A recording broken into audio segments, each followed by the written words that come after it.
성경 말씀 민수기 9장을 보시겠습니다.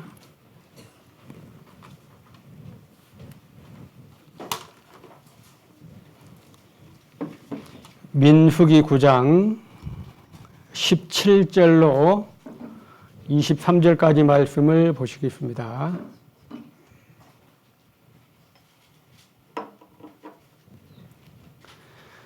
찾으셨으면 제가 읽어드리겠습니다. 민수기 9장 17절에서 23절까지 말씀.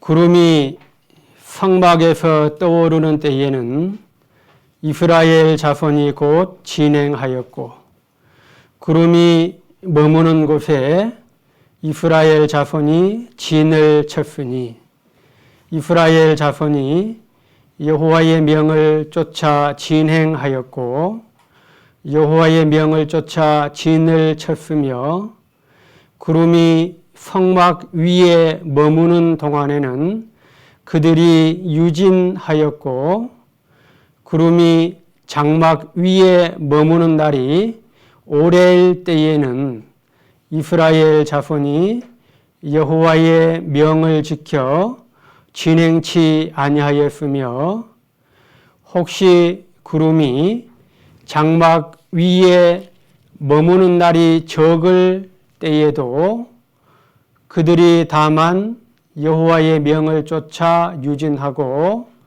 여호와의 명을 쫓아 진행하였으며, 혹시 구름이 저녁부터 아침까지 있다가 아침에 그 구름이 떠오를 때에는 그들이 진행하였고, 구름이 밤낮 있다가 떠오르면 곧 진행하였으며, 이틀이든지 한 달이든지 1년이든지 구름이 성막 위에 머물러 있을 동안에는 이스라엘 자손이 유진하고 진행치 아니하다가 떠오르면 진행하였으니, 곧 그들이 여호와의 명을 쫓아 진을 치며 여호와의 명을 쫓아 진행하고, 또 모세로 전하신 여호와의 명을 따라 여호와의 직임을 지켰더라. 아멘. 오늘 함께 나눌 말씀의 제목은 주보에 기재된 것처럼 구름 따라가는 신앙, 그렇게 정했습니다. 구름 따라가는 믿음, 구름 따라가는 인생, 같은 의미가 되겠습니다. 사도 바울은 디모데에게 보낸 마지막 서신에서 모든 성경은 하나님의 감동으로 됐다, 그렇게 말씀을 하고 있습니다. 그러니까 창세기 1장 1절에서부터 요한계시록 마지막 장 마지막 절까지의 모든 성경의 말씀은 하나님의 감동으로 되었다라는 겁니다. 다른 성경에 보시면 하나님의 영감으로 되었다, 그렇게 말씀을 하고 있습니다. 사도 베드로도 베드로후서 1장 21절에 보시면 오직 성령의 감동하심을 입은 사람들이 하나님께 받아서 말한 것임이라, 그렇게 기록을 하고 있습니다. 그러니까 이 성경의 모든 말씀들은 하나님의 감동과 성령의 감동하심을 입은 사람들이 하나님께 받아 말했기 때문에 오늘 우리가 보고 있는 이 하나님의 말씀은 이 한 말씀 한 구절 속에는 하나님의 감동이, 성령의 감동이 흐르고 있다라는 겁니다. 그리고 그 하나님의 감동은 오늘도 저와 여러분의 심령, 믿는 자들의 심령을 감동을 시킨다는 거죠. 그래서 우리의 심령을 감동시키기에 전혀 부족함이 없는 것이 살아계신 하나님의 말씀입니다. 그래서 이 시간 저와 여러분의 마음도 하나님의 감동으로 채워지고 또 성령의 감동으로 성령의 교통하심으로 흘러가는 귀한 시간으로 우리 주님께서 이끌어 주시기를 원합니다. 오늘 본문 말씀은 애굽에서 하나님께서 불러낸 하나님의 백성, 그 이스라엘 백성들을 우리 하나님께서 구름으로 인도해 가시는, 이끌어 가시는 하나님의 일방적인, 주권적인 역사입니다. 그리고 또 이스라엘 백성들은 그 구름을 따라가는 그 신앙의 모습들이 아주 자세하게 기록을 하고 있습니다. 그래서 우리가 본문 말씀 보셨지만 계속해서 반복되는 것이 구름이 멈춰 있을 때는, 구름이 떠날 때는 계속 그 구름에 대해서 말씀을 하시고, 그 구름의 움직임에 따라서 이스라엘 백성들이 이동을 하고 멈추고, 그 내용이 계속 반복이 되는 거예요. 그러니까 17절에서 23절까지 그 긴 지면을 할애해서 이 같은 내용을 성경은 계속해서 말씀을 하고 있다는 겁니다. 22절만 다시 한번 보시겠습니다. 22절.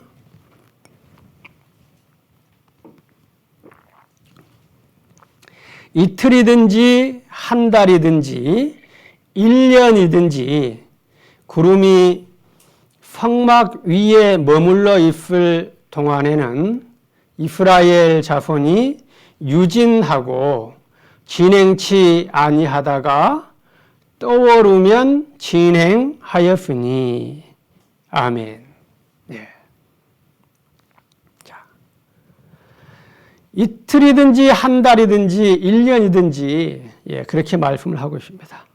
그러니까 이 말씀을 통해서 모든 일을 그 마음의 원대로 역사하시는 하나님께서는 그 구름이 머무는 시간, 그리고 그 구름이 떠나는 시간을 하나님께서 어떻게 해 놓으셨어요? 딱 정해 놓으신 거예요. 그래서 이틀을 정해 놓으면 이틀 동안 머물러 있는 거예요. 한 달을 하나님이 정해 놓으시면 한 달간 머물러 있다가 구름이 떠오르는 거예요. 하나님께서 1년을 정해 놓으시면 죽었다 깨어나도 1년 안에는 구름은 움직이지 않습니다. 고로 이스라엘 백성들도 아무리 가고 싶지만 1년 동안은 꼼짝없이 거기에 머물러 있어야 된다는 겁니다. 그래서 그 하나님께서 때로는 오랜 시간 동안, 또 때로는 적은 시간 동안 오직 하나님의 마음에 원하는 대로, 하나님의 주권대로 인생들의 생각이나 의견을 전혀 넣지 않고 그렇게 정해 놓았다는 겁니다. 이렇게 하는 것은 뭐냐? 하나님께서 만들어 놓으신 계획이 있는 거예요. 하나님께서 준비해 놓으신 시간표가 있어요. 그럼 하나님은 철저하게 하나님의 시나리오대로, 시간표대로 이끌어 가셔야만 되기 때문에 그 머무는 기간과 떠나는 모든 것들을 하나님께서 정해 놓으신 거죠. 그러니까 우리 인생들은 그냥 모르는 거예요. 그냥 구름의 움직임만 보고 있는 거예요. 그러니 이 이스라엘 백성들의 그 마음 안에는, 심령 안에는 항상 뭐가 있겠어요? 구름이 있는 거예요, 구름. 내가 무엇을 하든지, 내가 자든지 깨든지 항상 그 마음 안에 뭘 생각하고 있어요? 구름이에요, 구름. 야, 구름이 이 새벽에 떠오르면 가야 되잖아요. 그리고 이 백성들의 삶의 기준 또한 어디에 고정되어 있겠습니까? 항상 구름에 맞춰져 있는 거예요. 예. 그래서 성경은 특별히 이 구름의 이름을 기록을 해 놓았어요. 이 구름이 어떤 구름인지 출애굽기 40장을 보시겠습니다.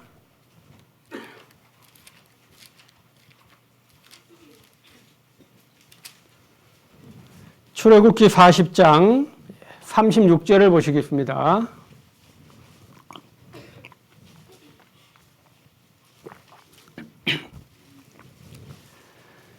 (36절에서) (38절까지) 말씀을 읽어드리겠습니다. 출애굽기 40장 36절. 구름이 성막 위에서 떠오를 때에는 이스라엘 자손이 그 모든 행하는 길에 앞으로 발행하였고, 구름이 떠오르지 않을 때에는 떠오르는 날까지 발행하지 아니하였으며, 낮에는 여호와의 구름이 성막 위에 있고 밤에는 불이 그 구름 가운데 있음을 이스라엘의 온 족속이 그 모든 행하는 길에서 친히 보았더라. 아멘. 예. 여기 38절 첫 부분에 보시면 낮에는 뭐예요? 여호와의 구름이 그렇게 기록하고 있습니다. 예. 그러니까 이 구름은 여호와의 구름이에요. 그 구름 이름이 여호와의 구름이에요. 예. 하나님의 성경에 정확히 그 구름을 여호와의 구름이라고 기록을 해놓고 있습니다. 그러면 여호와의 구름을 이스라엘 백성들은 38절 후반부에 보시면 이스라엘의 온 족속이 그 모든 행하는 길에서 어떻게 했습니까? 친히 보았더라. 그렇게 기록을 하고 있습니다. 그 여호와의 구름을 이스라엘 백성들은 그 모든 행하는 길에서 친히 보았다. 늘 보고 있던 거예요. 그래서 이스라엘 백성들은 이 구름을 보고 이 여호와의 구름을 따라서 어떻게 해요? 계속 가는 겁니다.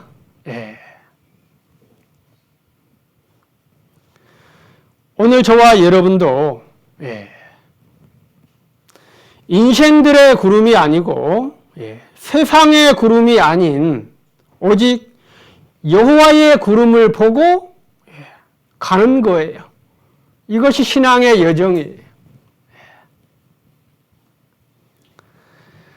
특별히 우리 주님은 이 구름에 대해서 말씀을 해 놓으셨는데요. 요한계시록 1장 7절을 보시면 한번 찾아보겠습니다. 요한계시록 1장 7절.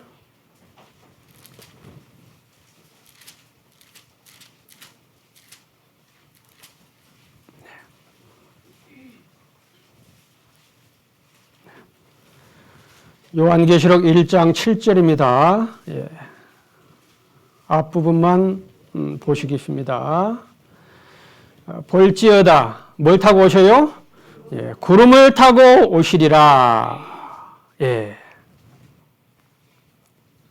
주님께서 다시 이 땅에 오실 때에 구름을 타고 오시겠다라고 말씀을 해 놓으셨어요. 왜 하필 구름을 타고 오셔요? 이 구름이 뭐겠어요? 이 구름 또한 방금 우리가 보았던 누구의 구름이에요? 여호와의 구름이에요. 그래서 여호와의 구름을 타고 우리 주님은 이 땅에 오십니다. 사도 바울은 데살로니가전서 4장 17절에서 이때에 우리 구원받은 성도들이 어떻게 하늘로 올라가는지를 말씀하시면서 구름 속으로 끌어올려 간다. 그렇게 말씀을 해 놓으셨어요. 저와 여러분들이 구름 속으로 끌어올려 가요. 구름 속으로 끌어올려 공중에서 주를 영접하게 하시리니 그렇게 데살로니가 교회에 기록을 하고 있어요.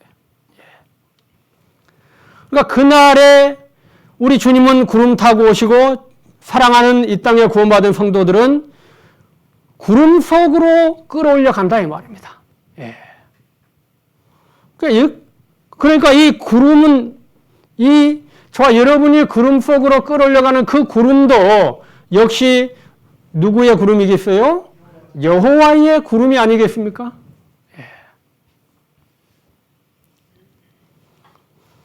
그러므로 오늘 이 광야 같은 세상에서 저와 여러분들이 바라보아야 하고 또 따라가야 하는 것은 오직 여호와의 구름이다 이 말입니다. 그래서 이 여호와의 구름, 이스라엘 백성들은 항상 그 여호와의 구름을 그 마음과 삶에 받아두고 그 움직임에 항상 마음을 두고 있었다라는 겁니다. 그러나 성경은 이와 반대의 경우도 말씀을 하고 있습니다. 열왕기상 11장으로 가시겠습니다.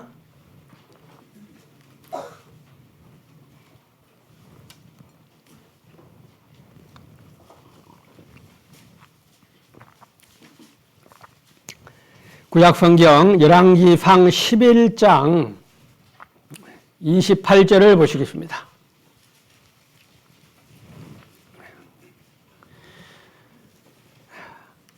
(28절에서) 33절까지 제가 읽어드리겠습니다. 열왕기상 11장 28절. 이 사람 여로보암은 큰 용사라. 솔로몬이 이 소년의 부지런함을 보고 세워 요셉 족속의 역사를 감독하게 하였더니 그 즈음에 여로보암이 예루살렘에서 나갈 때에 실로 사람 선지자 아히야가 길에서 저를 만나니 아히야가 새 의복을 입었고 그 두 사람만 들에 있었더라. 아히야가 그 입은 새 옷을 잡아 12조각에 찢고 여로보암에게 이르되 너는 10조각을 취하라. 이스라엘 하나님 여호와의 말씀이 내가 이 나라를 솔로몬의 손에서 찢어 빼앗아 10지파를 네게 주고 오직 내 종 다윗을 위하고 이스라엘 모든 지파 중에서 뺀 성 예루살렘을 위하여 한 지파를 솔로몬에게 주리니 이는 저희가 나를 버리고 시돈 사람의 여신 아스다롯과 모압의 신 그모스와 암몬 자손의 신 밀곰을 숭배하며 그 아비 다윗의 행함 같지 아니하여 내 길로 행치 아니하며 나 보기에 정직한 일과 나의 법도와 나의 율례를 행치 아니함이니라. 아멘. 자, 내용이 좀 길었습니다만은 여로보암에게 임한 하나님의 말씀입니다. 이 여로보암은 솔로몬 왕의 신하예요. 그래서 26절에 보시면 26절 솔로몬의 신복 느바세 아들 여로보암이 그렇게 말씀을 하고 있습니다. 솔로몬의 신하예요. 그 솔로몬의 신하 여로보암에게 하나님의 말씀이 지금 임하고 있는 거예요. 그러니까 솔로몬 왕의 마음이 누구를 떠나요? 하나님을 떠나버리게 된다 이 말입니다. 하나님을 떠나버리니까 하나님께서 선지자 아히야를 보내서 그 아히야를 통해서 여로보암에게 이스라엘의 10지파를 주겠다라는 거예요. 31절만 다시 보겠습니다. 31절. 여로보암에게 이르되 너는 10조각을 취하라. 이스라엘 하나님 여호와의 말씀이 내가 이 나라를 솔로몬의 손에서 찢어 빼앗아 10지파를 내게 주고. 아멘. 예. 그 10지파를 솔로몬의 손에서 빼앗아 가지고 여로보암 너에게 주겠다. 예. 그렇게 말씀을 하고 있습니다. 그러면서 성경은 이 말씀이 누구의 말씀인지를 정확하게 기록하고 있는데요. 31절 중간 부분에 보시면 이스라엘 하나님 누구의 말씀이에요?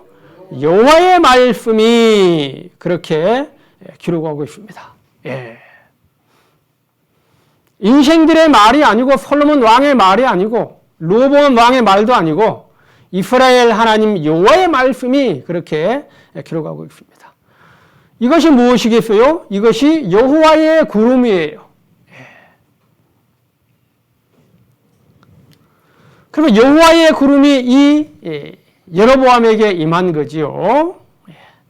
35절도 보겠습니다. 35절. 내가 그 아들의 손에서 나라를 빼앗아 그 10지파를 내게 줄 것이요. 예. 계속해서 하나님께서는 여로보암 너에게 10지파를 주겠다. 예. 확실하게 주겠다라고 그 확신, 그것을 말씀하고 있습니다. 그리고 오늘 말씀의 제목이 뭐예요? 구름 따라가는 신앙이잖아요. 예. 구름 따라가는 인생이고 구름 따라가는 믿음이잖아요. 예. 그러므로 여로보암은 여호와의 구름이 자기에게 임한 거죠. 그래서 그 여호와의 구름 속에 그 말씀 안에 믿음으로 거하면 그 10지파는 당연하게 여로보암 거죠. 당연하게 여로보암은 왕이 된다 이 말입니다. 그러니까 하나님께서 말씀하셨기 때문에 그 여호와의 구름 따라가면 돼요, 안 돼요? 구름 따라가면 되는 거예요. 그래서 구름 따라가는 것은 굉장히 쉬운 문제입니다. 그게 어렵겠습니까, 여러분? 그런데 어려운 사람들이 있더라고요. 하나님께서 말씀하셨기 때문에 여호와께서 친히 그것을 이루어 주시는 겁니다. 여러분 지가 이루은 거 아니에요. 12장 보시겠습니다. 12장, 열왕기상 12장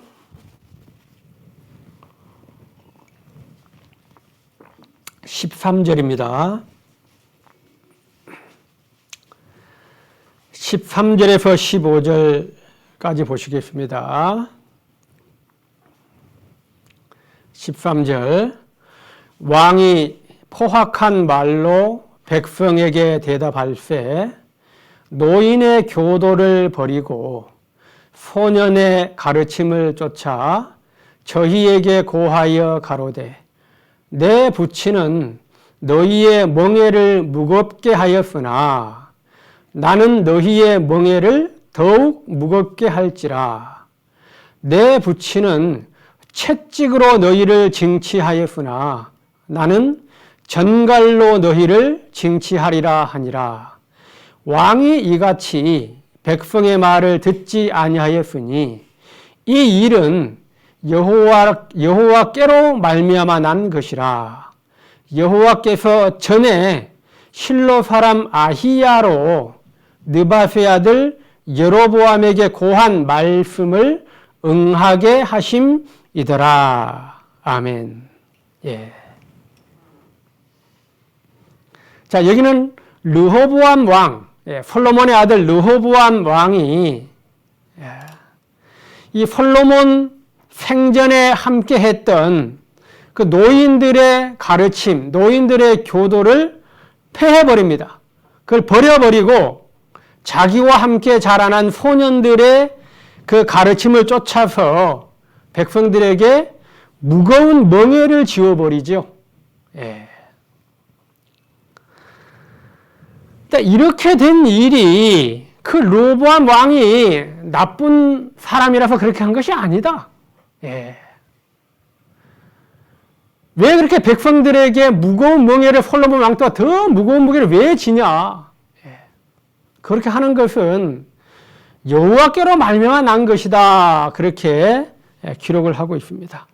그래서 15절 그 중간 부분에 보시면 이 일은 여호와께로 말미암아 난 것이라 그렇게 기록하고 있어요.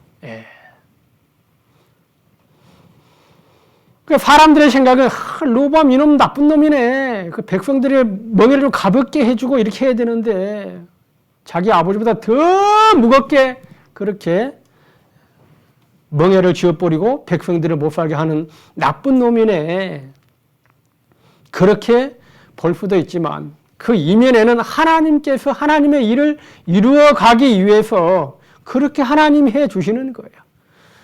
그래서 다른 어떤 누구도 상관없이 이 일은 여호와께로서 말미암아 난 것이에요.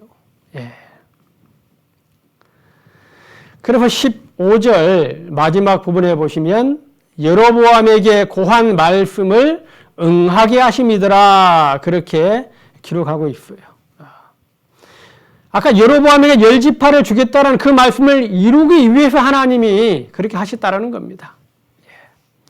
그래서 이 말씀대로 여로보암은 북이스라엘 왕으로 열 지파를 가지고 왕으로 오르게 되지요. 20절 보시겠습니다. 12장 20절. 온 이스라엘이 여로보암에 돌아왔다 함을 듣고 보내어 저를 공회로 청하여다가 온 이스라엘의 왕을 삼았으니 유다 지파 외에는 다윗의 집을 쫓는 자가 없으니라. 아멘.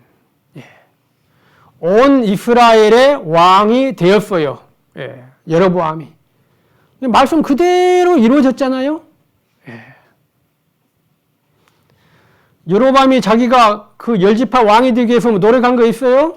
아무것도 없어요. 그냥 시간이 지나가다 보니까 하나님께서 열 지파를 자기에게 주시고 말씀 그대로 그 백성들이 여로보암을 왕으로 딱 바로 세워주는 거예요. 그럼 왕이 된 거예요.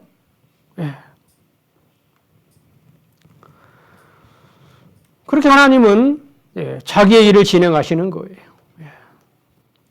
그런데 여기 왕이 되었는데 이 여로보암이 이제 어떻게 되는 거예요? 그 여호와의 구름 속에 거하면 되는데 거기서 나와가지고 어디로 가버려요? 자기의 구름 속으로 스스로 빠져버려요. 26절을 보시겠습니다. 12장 26절. 26절에서 33절까지 보시겠습니다. 26절. 그 마음에 스스로 이르기를 나라가 이제 다윗의 집으로 돌아가리로다. 만일 이 백성이 예루살렘에 있는 여호와의 전에 제사를 드리고자 하여 올라가면 이 백성의 마음이 유다 왕된 그 주 르호보암에게로 돌아가서 나를 죽이고 유다 왕 르호보암에게로 돌아가리로다 하고 이에 계획하고 두 금송아지를 만들고 무리에게 말하기를 너희가 다시는 예루살렘에 올라갈 것이 없도다. 이스라엘아, 이는 너희를 애굽 땅에서 인도하여 올린 너희 신이라 하고 하나는 베델에 두고 하나는 단에 둔지라. 이 일이 죄가 되었으니 이는 백성들이 단까지 가서 그 하나에게 숭배함이더라. 저가 또 산당들을 짓고 레위 자손 아닌 보통 백성으로 제사장을 삼고 8월 곧 그달 15일로 절기를 정하여 유다의 절기와 비슷하게 하고 단에 올라가되 베델에서 그와 같이 행하여 그 만든 송아지에게 제사를 드렸으며 그 지은 산당의 제사장은 베델에서 세웠더라. 저가 누구 마음대로요? 자기 마음대로 정한 달, 곧 8월 15일로 이스라엘 자손을 위하여 절기로 정하고 베델에 쌓은 단에 올라가서 분향하였더라. 아멘. 예. 이 여로보암이 지금 자기의 구름 속으로 빠져버렸어요.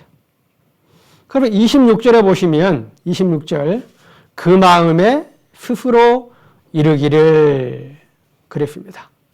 그 마음에 스스로 이르기를. 이것이 자기의 구름이고 자기의 생각이죠. 27절도 보시겠습니다. 27절 중간 부분에 보시면 이 백성의 마음이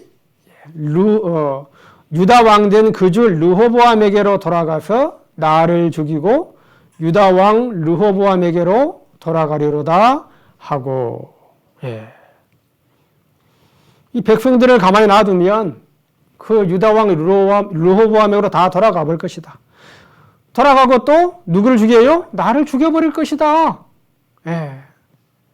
그렇게 지금 생각하고 있는 거예요. 그러니까 어떻게 해요? 내가 살기 위해서는 나도 계획을 세워야 되지요. 그래서 28절에 바로 어떻게 합니까? 이에 계획하고 여로보암이 이제 계획을 세우는 거예요. 그래서 어떤 계획을 세워요? 28절 두 금송아지를 만들고 무리에게 말하기를 야 너희가 이제 다시는 예루살렘에 안 가도 돼. 갈 필요 없어. 그렇게 얘기하는 거예요. 그래서 두 금송아지를 만들어 놓고 이 금송아지가 너희 신이야. 그래서 이 신에게 제사 드리면 된다 이 말입니다. 엉망진창이 되고 말았지요. 자기의 구름 속으로 빠져든다는 것이 굉장히 위험하다 이 말입니다. 31절도 보시겠습니다. 31절. 그러니까 두 금송아지를 만들어 놓고 신을 만들어 놓고 31절. 제가 또 산당들을 짓고 레위 자손 아닌 보통 백성으로 제사장을 삼고 그랬어요. 제사장은 반드시 레위 자손이 맡게 되어 있잖아요. 그런데 이 여로보암은 뭐 레위 자손 상관없어. 보통 백성 아무나 불러가지고 그 보통 백성을 그냥 제사장 해. 그리고 제사장을 삼아버리는 거예요.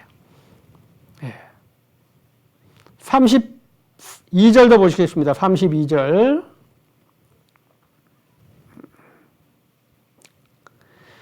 32절 8월고 그달 15일로 절기를 정하여 유다의 절기와 비슷하게 하고 그랬잖아요.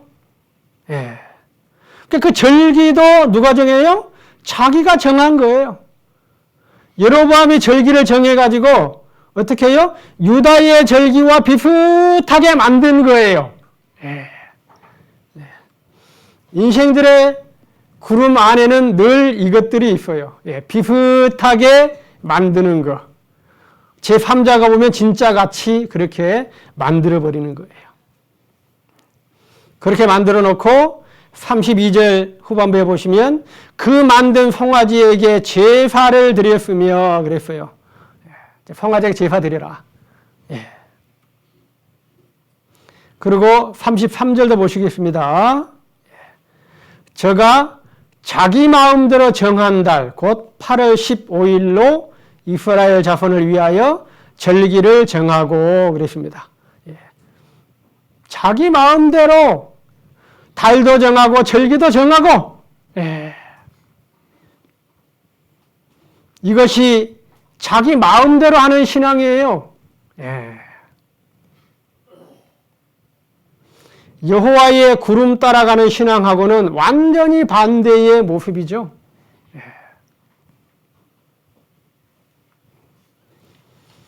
그래서 여호와의 구름을 따라가고 구름 속에 있는 백성들이 있는가 하면 이 여로보암 왕처럼 자기 구름 속에서 헤매고 있는 사람들이 있더라 이 말이에요.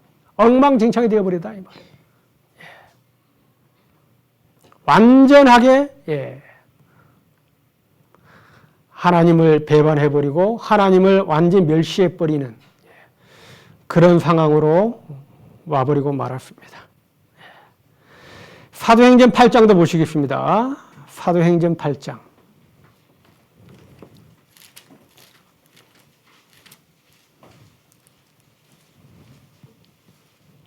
18절을 보시겠습니다.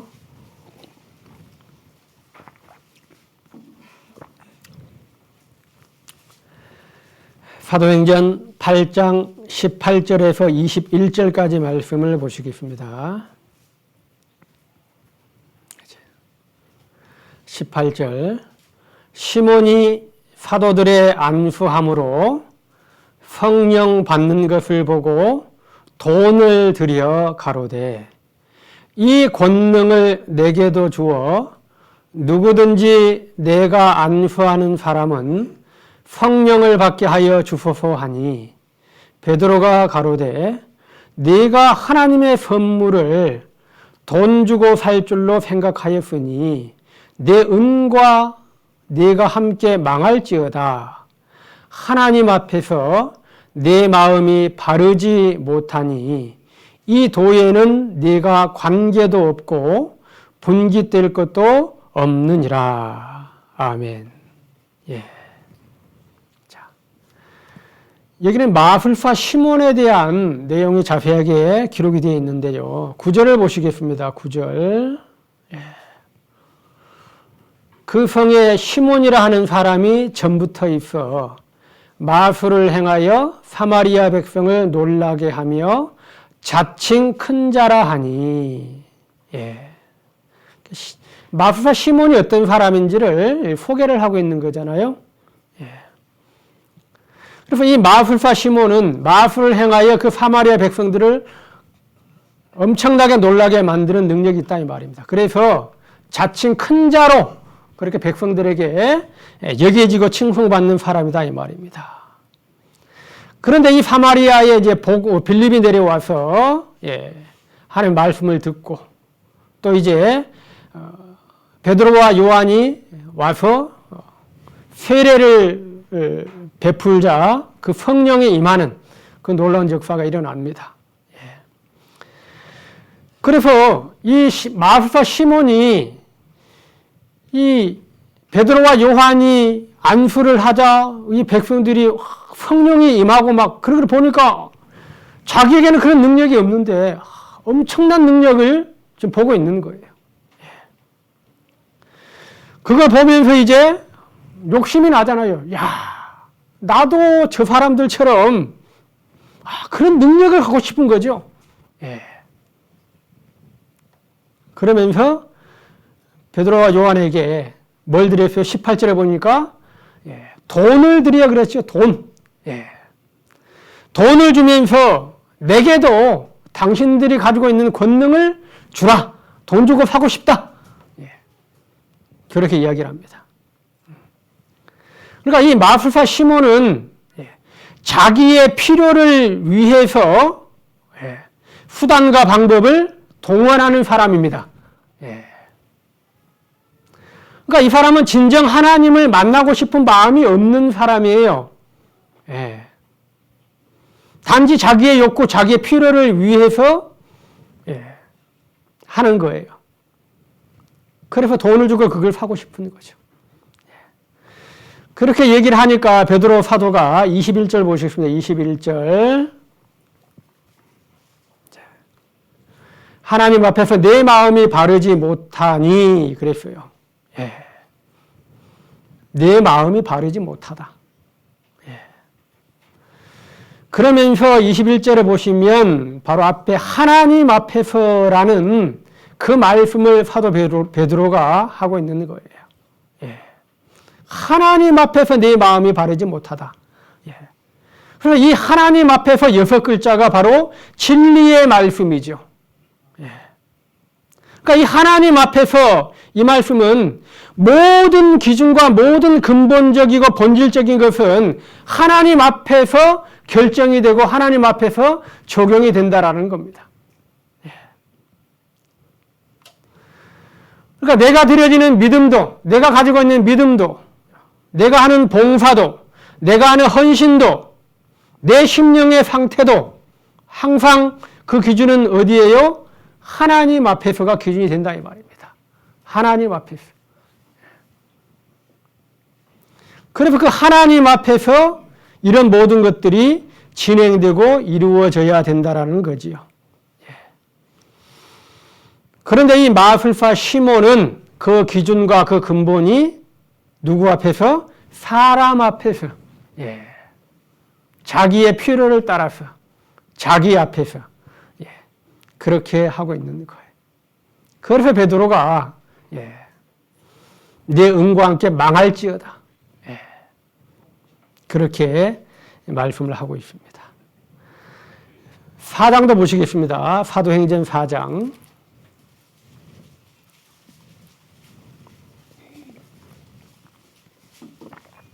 16절 보시겠습니다. 4장 16절에서 19절까지 말씀.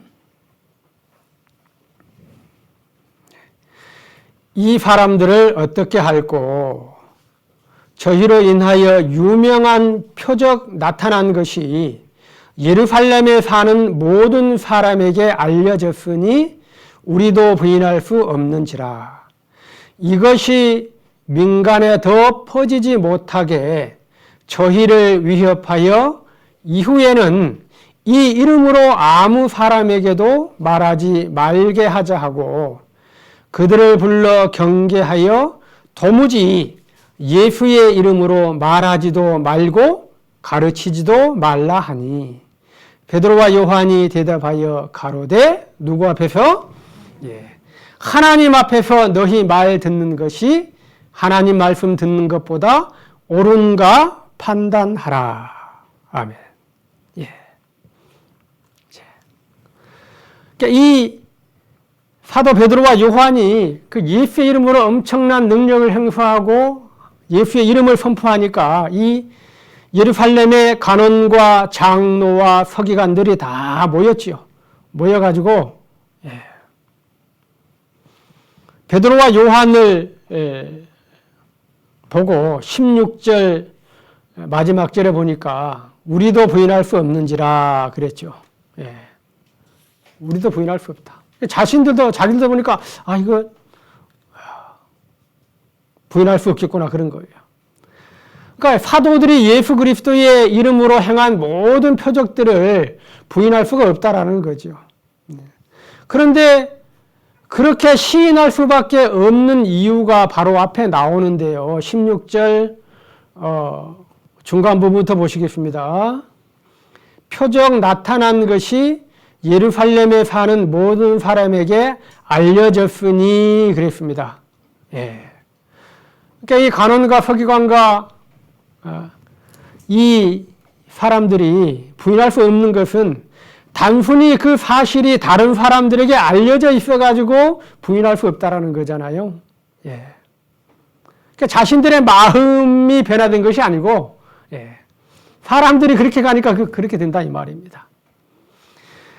그러면 사람들에게 알려지지 않았다면 어떻게 되겠어요? 여전히 부인한다는 거잖아요.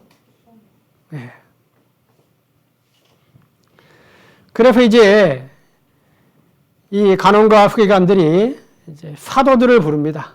사도를 불러요. 그래서 18절에 보시면 사도들을 불러가지고 예수의 이름으로 말하지도 말고 가르치지도 말라. 그렇게 명령을 하는 거죠. 야, 이제부터는 예수의 이름으로 말하지 마, 가르치지 말아라. 그렇게 명령을 하는 거예요. 그 말을 들은 베드로 사도와 요한은 아까 우리가 읽은 19절 중간 부분에 보시면 후반부에 그 서기관과 간원들에게 하나님 앞에서 그렇게 말씀을 합니다. 하나님 앞에서 너희 말 듣는 것이 하나님 말씀 듣는 것보다 옳은가 판단하라. 그렇게 얘기하고 있는 겁니다. 그러니까 누구 앞에서 판단하라는 거예요? 하나님 앞에서 판단해봐. 누구 말이 맞는지. 하나님 앞에서 판단해봐. 그러니까 모든 기준과 모든 본질적고 모든 근본적인 것은 하나님 앞에서 판단해봐. 하나님 앞에서. 그러니까 이 사람들이 아무 소리를 못 하는 거예요. 그래서 하나님 앞에서 우리는 오늘 이 신앙의 여정을 가고 있는 거예요. 갈라디아서 1장으로 가시겠습니다.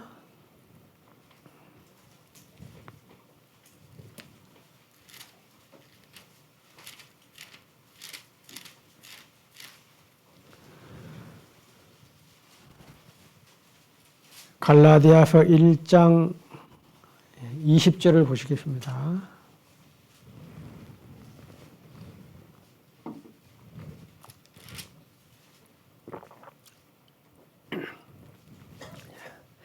갈라디아서 1장 20절. 보라, 내가 너희에게 쓰는 것은 하나님 앞에서 거짓말이 아니로라.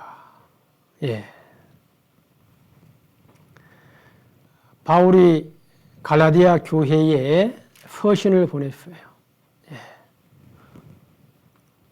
서신을 보냈는데 내가 너희에게 이 쓴 것은 하나님 앞에서 썼다. 사람 앞에서 쓴 것이 아니다. 하나님 앞에서 썼기 때문에 거짓말이 아니다. 그렇게 이야기를 합니다. 그래서 이 갈라디아 교회에 다른 복음이 들어오니까 1장 1절도 보시겠습니다. 1장 1절. 사람들에게서 난 것도 아니요 사람으로 말미암은 것도 아니요 오직 예수 그리스도와 및 죽은 자 가운데서 그리스도를 살리신 하나님 아버지로 말미암아 사도된 바울은 그랬죠. 내가 사도가 된 것은 사람 앞에서 된 것이 아니다. 하나님 앞에서 되었다. 그래서 사람들에게 난 것도 아니고 사람으로 말미암은 것도 아니다. 오직 예수 그리스도와 그리스도를 살리신 하나님으로 말미암아 하나님 아버지로 말미암아 내가 사도가 됐다. 이것은 하나님 앞에서 그렇게 됐다라고 시작을 하고 있어요. 그렇게 시작을 하면서 11절도 보시겠습니다. 6절 먼저 보죠. 6절. 그리스도의 은혜로 너희를 부르신 이를 이같이 속히 떠나 다른 복음 쫓는 것을 내가 이상히 여기노라. 갈라디아 교회에 다른 복음이 들어와 버리니까 그것을 이상히 여겼다 이 말입니다. 그러면서 계속해서 이 내가 너희에게 전한 복음은 하나님 앞에서 하나님께 전한 복음이다라고 그걸 강조하는 거죠. 11절부터 보시겠습니다. 11절. 형제들아, 내가 너희에게 알게 하노니 내가 전한 복음이 사람의 뜻을 따라 된 것이 아니라 이는 내가 사람에게서 받은 것도 아니요 배운 것도 아니요 오직 예수 그리스도의 계시로 말미암은 것이라. 계속해서 바울은 이렇게 이야기하고 있습니다. 사람 앞에서 사람의 뜻으로 된 것이 아니고 하나님 앞에서 하나님의 뜻으로 된 것이다. 그래서 내가 사람에게서 받은 것이 절대로 아니다. 사람에게서 배운 것도 아니다. 오직 예수 그리스도의 계시로 말미암아 받은 것이다. 그것을 계속해서 갈라디아 교회에게 말을 하고 있습니다. 그래서 이 바울은 갈라디아 교회에 하나님 앞에서 했기 때문에 엄청난 책망을 하죠. 막 화가 일어나는 것처럼 그렇게 보이죠. 3절 보시겠습니다. 3장 보시겠습니다. 3장 1절. 어리석도다 갈라디아 사람들아, 예수 그리스도께서 십자가에 못 박히신 것이 너희 눈앞에 밝히 보이거늘 누가 너희를 꾀더냐? 내가 너희에게 다만 이것을 알려 하노니 너희가 성령을 받은 것은 율법의 행위로냐? 듣고 믿음으로냐? 너희가 이같이 어리석으냐? 성령으로 시작하였다가 이제는 육체로 마치겠느냐? 예, 여기까지 읽겠습니다. 예. 꾸중과 책망이 그 안에 녹아져 있는 것처럼 누가 너희를 끼얹냐? 너희가 성령 받은 것이 율법의 행위로 받았냐? 듣고 믿음을 받았냐? 너희가 왜 이렇게 어리석냐? 성령으로 시작하였다가 이제는 육체로 마치겠느냐? 계속해서 강한 어조로 얘기하는 거죠. 이렇게 말할 수 있는 것은 뭐냐? 하나님 앞에서 하기 때문에 그 모든 기준과 적용이 하나님 앞에 하기 때문에 얼마든지 한다 이 말입니다. 그러나 이것이 하나님 앞이 아니고 사람 앞에서 한다면 어떻게 되겠어요?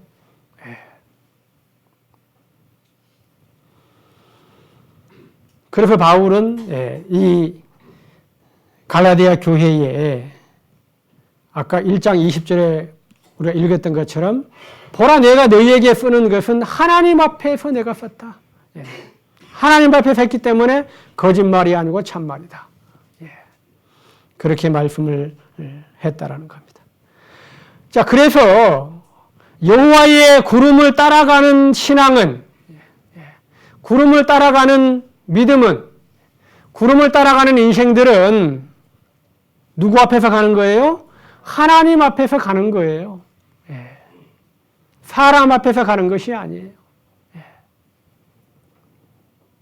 하나님 앞에서 간다라는 겁니다. 그래서 저와 여러분은 지금까지 그 여호와의 구름 속에서 왔고 그 구름을 따라가는 신앙으로 지금까지 달려왔습니다. 그럼 우리의 모든 믿음의 이 여정들은 오늘 하나님께서 주신 말씀처럼 여로보암처럼 자기 마음대로 하는 것이 결코 아니죠. 또 마술사 시몬처럼 자기의 필요를 따라가는 것이 아니죠. 내 필요를 따라서 구름을 쫓아갑니까? 그렇지 않잖아요.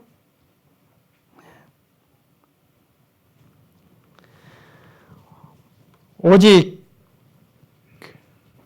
여호와의 구름을 따라가는 그 믿음은, 그 신앙은 사람 앞에서가 아니라 하나님 앞에서 가는 겁니다.